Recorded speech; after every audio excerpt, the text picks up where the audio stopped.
शुक्रवार व्रत संतोषी माता की कथा। इस दिन संतोषी माता की पूजा की जाती है जो सिद्धि सिद्धि देती है। पूजा विधि विधान। इस व्रत को करने वाला कथा के पूर्व कलश को जल से पूर्ण भरें तथा उसके ऊपर गुड़ और चने से भरी कटोरी रखें। कथा कहते व सुनते समय हाथ में गुड़ और चने बुने रखे। सुनने वाला संतोषी माता की जय, संतोषी माता की जय मुख से बोलते जाएं। कथा समाप्त होने पर हाथ का गुड़ चना गौ माता को खिलावें। कलश में रखा हुआ गुड़ चना सबको प्रसाद के रूप में बांट दें। कथा समाप्त होने और आरती होने के बाद कलश के जल को घर में सब जगह छिड़कें और बचा हुआ जल तुलसी की क्यारी में डाल दें। व्रत के उद्यापन में 2.5 सेर खाजा, मोमनदार पूड़ी, खीर, चने का साग नैवेद्य रखें। घी का दीपक जलाएं। संतोषी माता की जय जयकार बोलकर नारियल फोड़ें। इस दिन घर में कोई खटाई न खाएं और न आप खाएं न किसी दूसरे को खाने दें। इस दिन 8 लड़कों को भोजन कराएं। देवर जेठ घर कुटुंब के लड़के को मिलते हो तो दूसरे को नहीं बुलाना।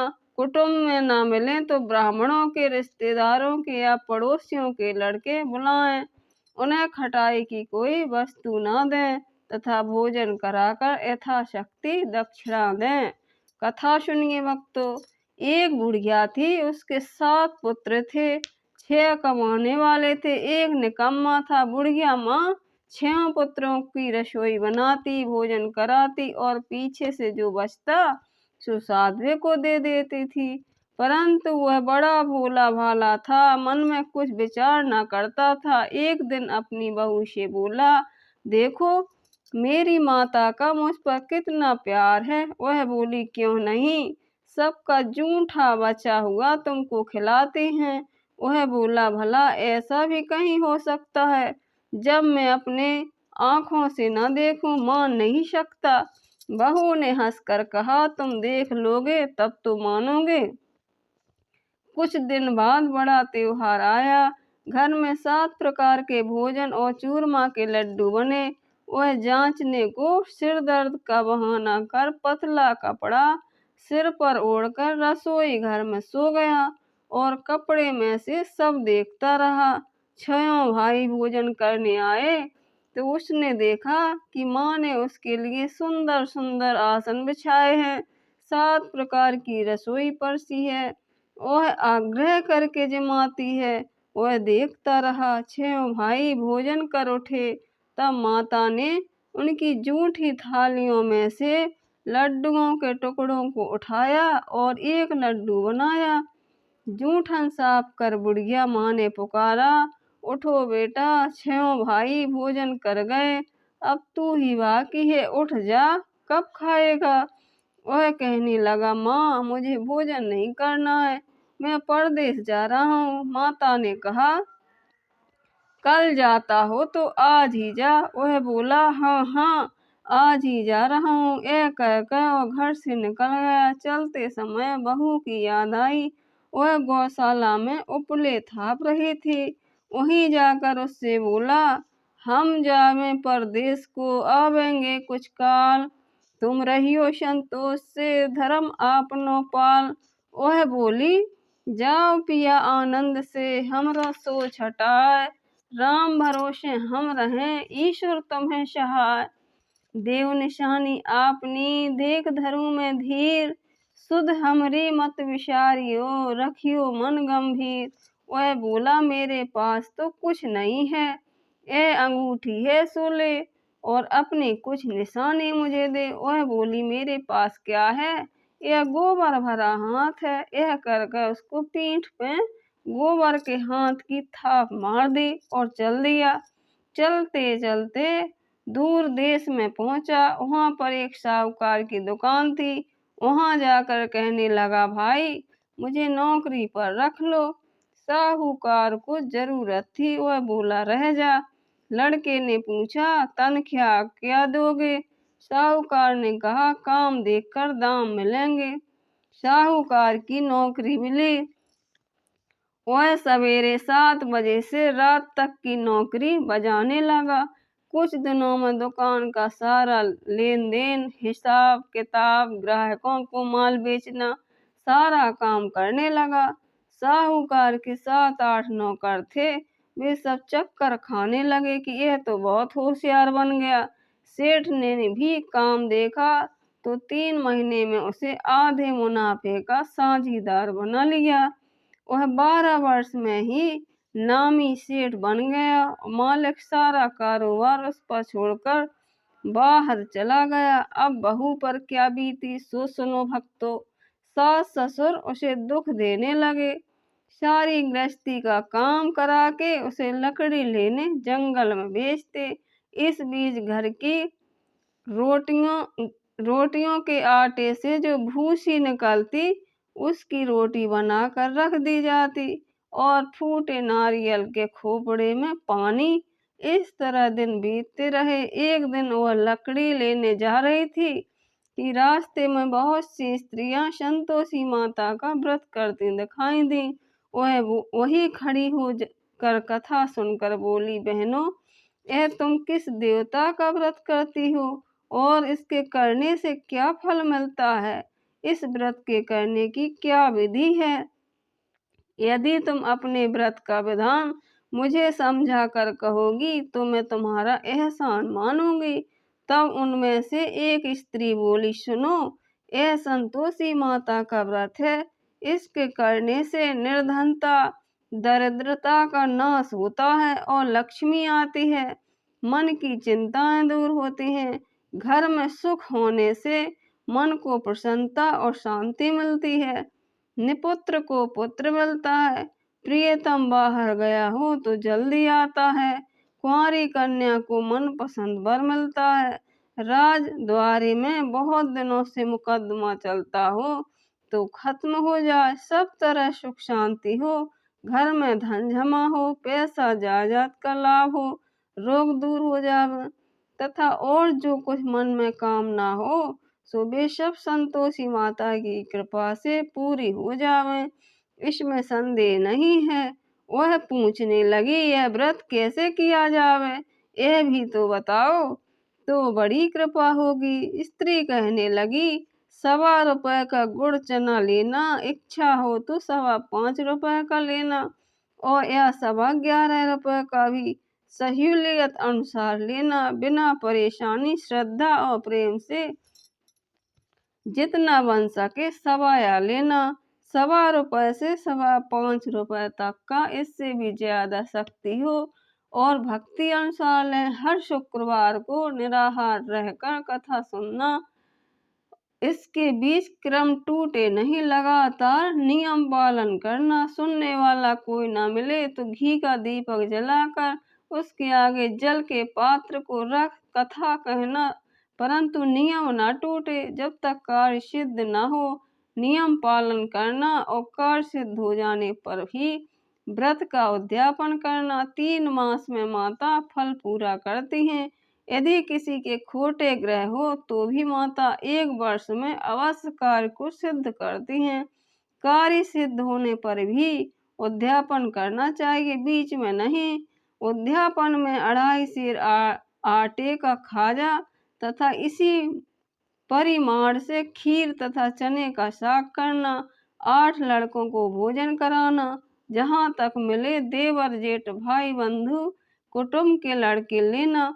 ना मिले तो रिश्तेदारों पड़ोसियों के लड़के भी बुलाना, उन्हें भोजन कराना, यथाशक्ति दक्षिणा दे। माता का नियम पूरा करना। इस दिन घर में कोई खटाई न खावे। यह सुनकर बुढ़िया के लड़के की बहू चल दी। रास्ते में लकड़ी के बोझ को बेच दिया और उन पैसों से गुड़ और चना ले माता के मंदिर व्रत की तैयारी करने लगी। माता के व्रत की तैयारी कर आगे चली और सामने मंदिर देख पूछने लगी, यह मंदिर किसका है? सब कहने लगे, यह संतोषी माता का मंदिर है। यह सुनकर माता के मंदिर में माता के चरणों में लौटने लगी। दीन होकर विनती करने लगी, माँ, मैं निपट मूर्ख हूँ, व्रत के नियम कुछ नहीं जानती हूँ, मैं बहुत दुखी हूँ। हे माता, हे माँ जगत जननी, मेरा दुख दूर कर, मैं तेरी शरण में हूँ। माता को दया आई। एक शुक्रवार बीता कि दूसरे शुक्रवार को उसके पति का पत्र आया और तीसरे को उसका भेजा हुआ पैसा भी आ पहुंचा। यह देखकर जेठानी मुंह से कोड़ने लगी। इतने दिनों में पैसा आया है, इसमें क्या बड़ाई है। लड़के ताने देने लगे। काकी के पास अब पत्र आने लगे, रुपया आने लगा।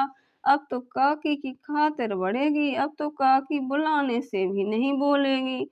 बेचारी सरलता से कहती, भैया पत्र आवे, रुपया आवे तो हम सबके लिए अच्छा है।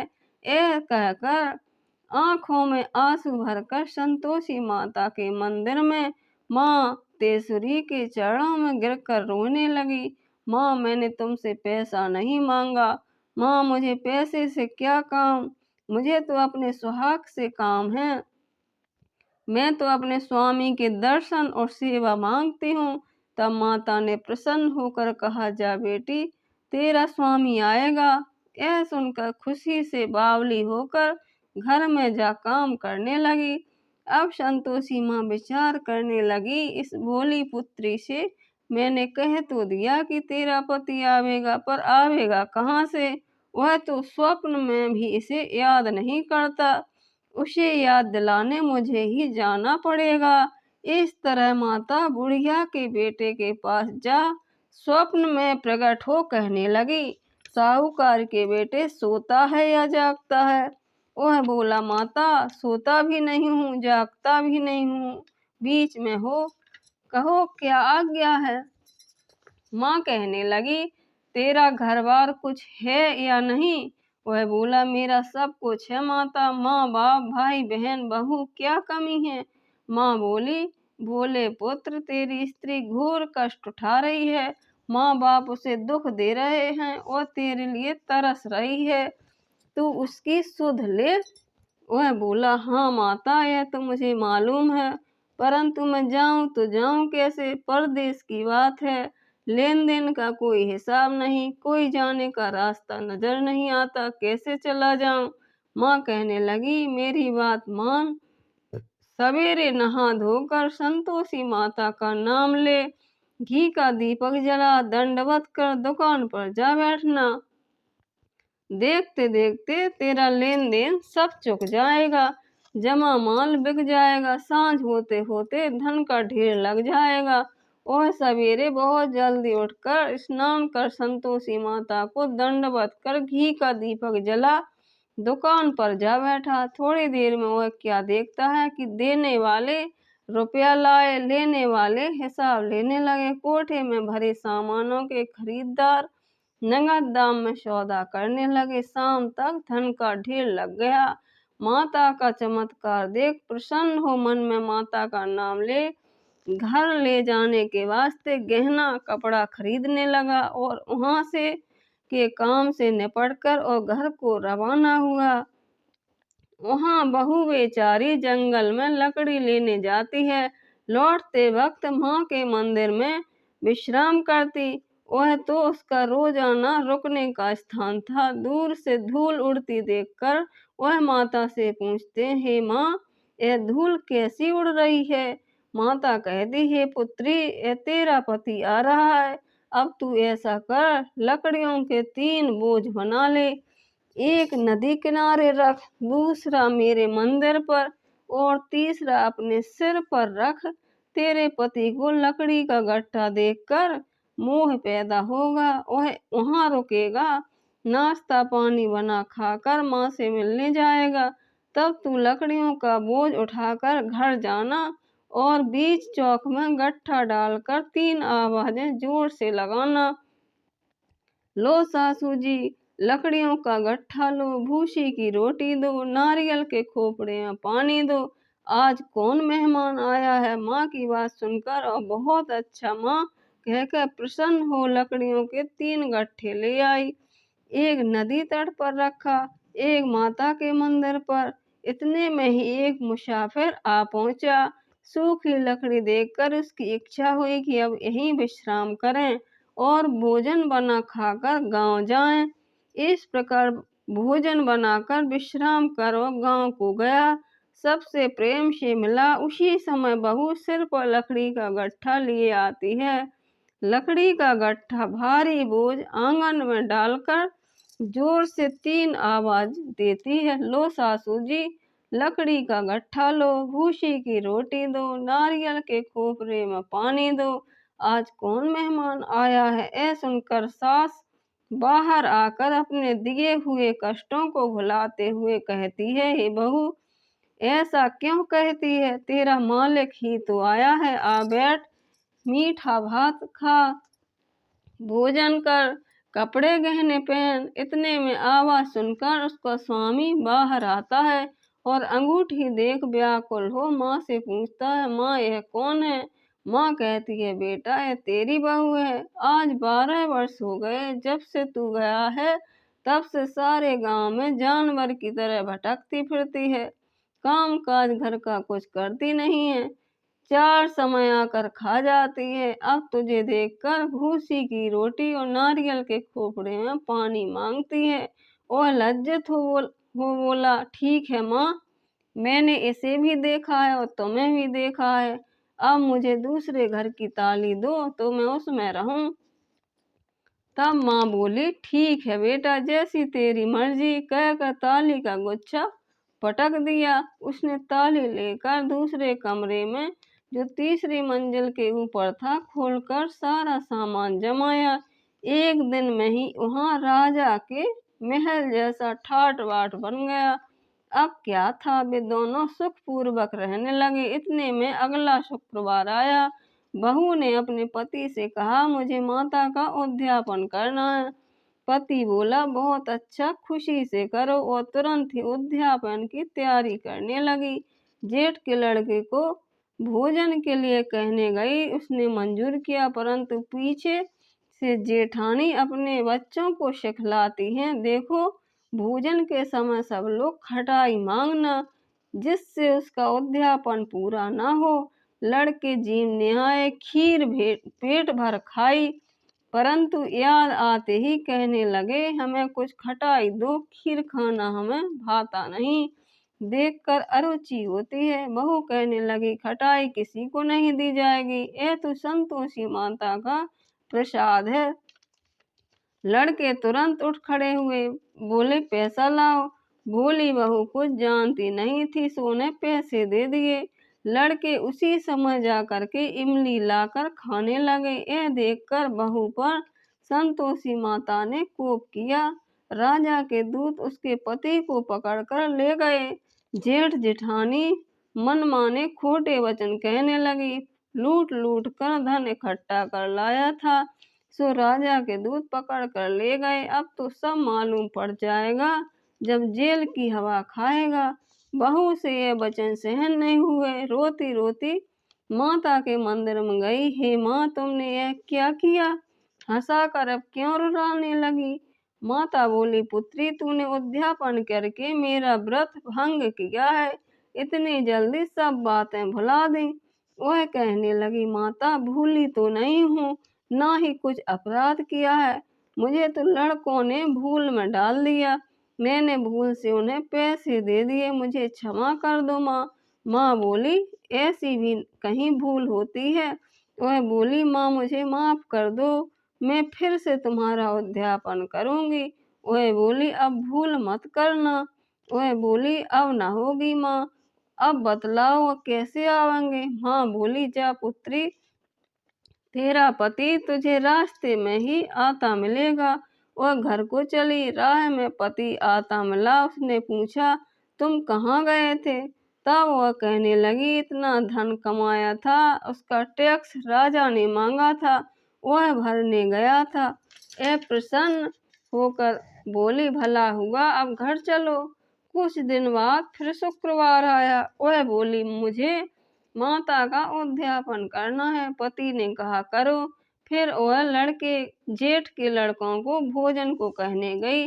जेठानी ने तो 1-2 बातें सुनाई और लड़कों को सिखा दिया कि तुम पहले ही खटाई मांगना। लड़के कहने लगे, हमें खीर खाना नहीं भाता, जी बिगड़ता है कुछ खटाई खाने को देना। वह बोली, खटाई खाने को नहीं मिलेगी, खाना हो तो खाओ। वह ब्राह्मणों के लड़कों को लाकर भोजन कराने लगी। यथाशक्ति दक्षिणा की जगह एक एक फल उन्हें दिया। इससे संतोषी माता प्रसन्न हुई। माता की कृपा होते ही आज 9वें मास में उसको चंद्रमा के समान सुंदर पुत्र प्राप्त हुआ। पुत्र को लेकर प्रतिदिन माता जी के मंदिर में जाने लगी। माँ ने सोचा, यह रोज आती है, आज क्यों न मैं इसके घर चलूं, इसका आसरा देखूं तो सही। यह विचार कर माता ने भयानक रूप बनाया। गुड़ और चने से सना मुख, ऊपर सूंड के समान होंठ, उस पर मक्खियां भिनभिना रही थीं।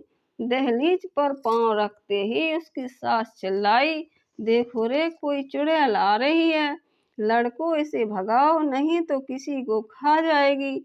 लड़के डरने लगे और चिल्लाकर खिड़की बंद करने लगे। बहू रोशनदान में से देख रही थी, प्रसन्नता से पागल होकर चिल्लाने लगी, आज मेरी माता जी मेरे घर आई हैं। यह कहकर बच्चे को दूध पिलाने से हटाती हैं। इतने में सास का क्रोध फूट पड़ा। बोली, राण, इसे देखकर कैसी उतावली हुई है जो बच्चे को पटक दिया। इतने में तो माँ के प्रताप से जहाँ देखो वहीं लड़के ही लड़के नजर आने लगे।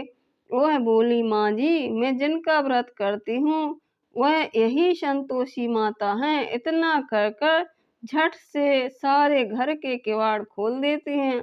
सबने माता के चरण पकड़ लिए और विनती कर कहने लगे, हे माता, हम मूर्ख हैं, हम अज्ञानी हैं, हम पापी हैं, हम तुम्हारे व्रत की विधि हम नहीं जानते, तुम्हारा व्रत भंग कर हमने बहुत बड़ा अपराध किया है।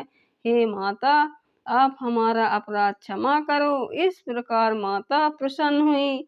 माता ने बहू को जैसा फल दिया वैसा सबको दे, जो पढ़े उस सबका मनोरथ पूर्ण हो। बोलो संतोषी माता की जय।